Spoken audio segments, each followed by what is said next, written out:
Bir kishini avtomashinasini o'g'irlab ketishibdi.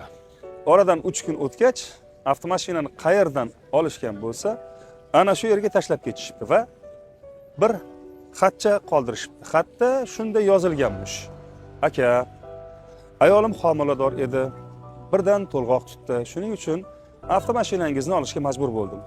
Mana qaytarib olib keldim. Bak to'la benzin. Rahmat tariqasida sizga teatrga 2 kishilik chipta qoldirdim. Kerak bilan tusharsiz. Kishi ayoliga bo'lgan voqealarni aytibdi va spektaklga borishibdi.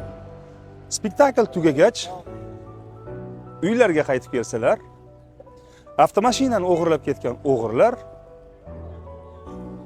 uylarini o'marib ketishibdi va devorda bir yozuv qoldirishibdi.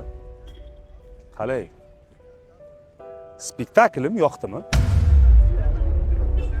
G'alati emasmi? Yoxud shunchalik ham lo'q bo'lasanmi?